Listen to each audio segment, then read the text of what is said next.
मेरे प्यारे राम भक्तों, आप सभी का मेरे इस चैनल में स्वागत है। आशा करता हूँ आपका दिन शुभ हो। आज हम इस वीडियो में आगे की अध्याय की वर्णन करने वाले हैं।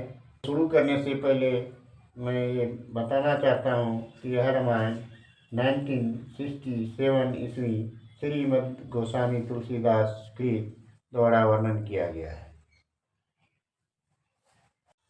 तो चलिए शुरुआत करते हैं आज का अध्याय।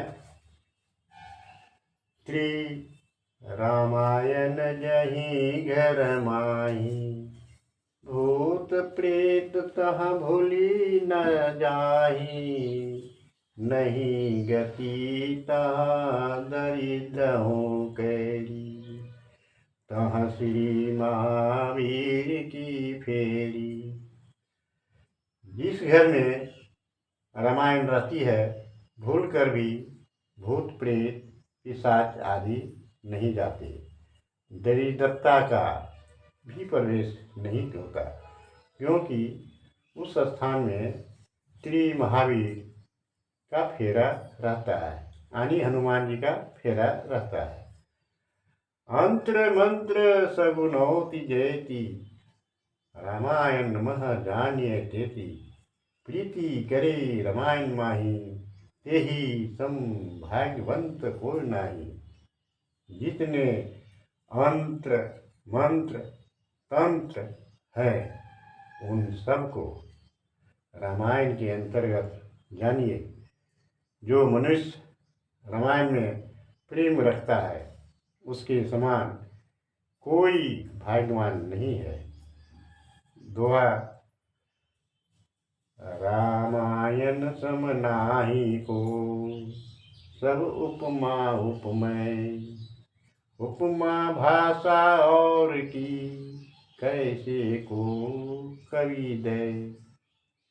रामायण के सदृश कोई काव्य नहीं है। इस ग्रंथ में सभी उपमा और उपमेय वर्तमान है, अतएव इसकी भाषा का उपमा अन्य काल की भाषा से कैसे कोई दे सकता है। त्रेता महद्भयो वाल्मीकि मुनि, ते कलयुग भये तुलसीदास मुनि, सत करोई रामायण भाषी, हिनमति सार सुसूक्ष्म राखी। त्रेता युग में वाल्मीकि मुनि हुए, वहीं फिर से कली युग में तुलसीदास हुए। वाल्मीकि मुनि ने 100 करोड़ रामायण कही। इन्होंने मथ कर तथा सार लेकर संक्षिप्त रूप में वर्णन किया। प्रथम कांड है बाल रसीला, जन्म विवाह राम की लीला। द्वितीय अयोध्या कांड प्रकाशा, पितु आज्ञा रघुबर वनवासा। प्रथम बाल कांड में रामायण जी का जन्म, विवाह तथा उनकी रसीली लीला वर्णन की गई है। दूसरा अयोध्या कांड है, जिसमें पिता के आज्ञानुसार श्री राम जी के वनवास का वर्णन है।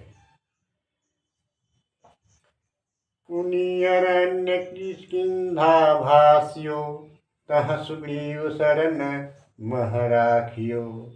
सुंदर सुंदर कांड सुहावन, युद्ध कांड मह मारियो रावण।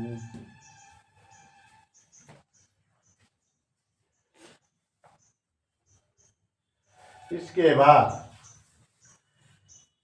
अरण्य कांड तथा किष्किंधा कांड कहे गए हैं, जहाँ पर श्री राम जी का सुग्रीव को शरण में लेना वर्णित है। इसके बाद सुंदर कांड बड़ा ही सुंदर है, और इसके बाद युद्ध कांड है, जिसमें रावण के वध का वर्णन है। तम उत्तर मरम अनुपा उत्सव प्रभु कौशलपुर भूपा। तुलसी कृत रामायण एति विविध प्रकार कथा है ते की केती। सातवां बड़ा आदित्य उत्तरकांड है, जिसमें कौशलाधीश श्री राम जी की राज्य अभिषेक उत्सव का वर्णन है। तुलसीदास की रामायण इतनी ही है और इसमें बहुत तेरी विविध प्रकार की कथाएं विद्यमान है। दुआ। जगबारी देखो पार नहीं, ऐसो है फैलाओ। तुलसीदास कृपा करी, रची रामायण नाव।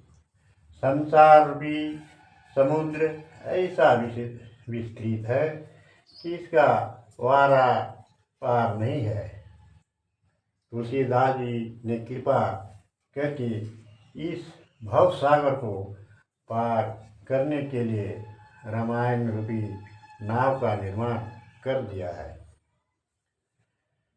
श्री रामायण श्रोणी सैनी, भक्त जनन कह आनंद देनी। श्री रामायण सतगुना माता, आज्ञ जाहि पढ़ी होई सुज्ञाता। रामायण स्वर्ग में चढ़ने की सीढ़ी है। यह भक्तजनों को आनंद देने वाली है। यह रामायण सद्गुणों की माता है। मूर्ख भी जिसको पढ़कर ज्ञानवान हो जाता है। पाप समूह तुल की राशि, रामायण धनंजय कंकासी। मोह पूंज तम कीरिनी तमारी, काम अग्नि कहाँ तलवारी। पापों के समूह रुई के ढेर के सदृश है और रामायण पापों को भस्म करने के लिए अग्नि की चिंगारी है। मोह यानी अज्ञान के ढेर, अंधकार को नाश करने वाली यह रामायण सूर्य की किरण के सदृश है तथा कामाग्नि को शमन करने के लिए यह ठंडे जल के सदृश है। रामायण शशि किरणी सुहाई, संत चकोरन कह सुखदाई। धन्य धन्य श्री तुलसीदास धनी, जगहित रामायण राखी भनी। चंद्रमा की सुशोभित किरण के समान रामायण है, जिसका सुख संत रूपी चकोर लेते हैं। बारंबार श्री तुलसीदास जी को धन्य है, जिन्होंने जगत के लिए हित के लिए यह रामायण निर्माण किया। नीच ऊंच जेते नर नारी, श्री रामायण सबका प्यारी। रामायण सो स्नेह लगावे, यघन अपत्य सो बीत सुत पावे। बड़े छोटे जितने नर नारी है, सभी को रामायण प्यारी है। जो रामायण से स्नेह लगाता है, वह यदि निर्धन हो तो धनी और यदि संतानहीन हो तो पुत्रवान हो जाता है। दोहा। रामायण सो नेह की, सिद्ध होत सब काम। है सबको कल्याणदार, पढ़ी सुन लो विश्राम। जो व्यक्ति रामायण से प्रेम करता है, उसके सब कार्य सिद्ध होते हैं। रामायण सबको कल्याण देने वाली है। इसको पढ़कर या सुनकर विश्राम कीजिए। मेरे प्यारे भक्तों, आज की कथा यहीं समाप्त होती है। आप सब ने अपना कीमती समय देकर इसे सुना, उसके लिए आपका सभी का धन्यवाद करता हूँ। फिर मिलेंगे अगले वीडियो में। धन्यवाद।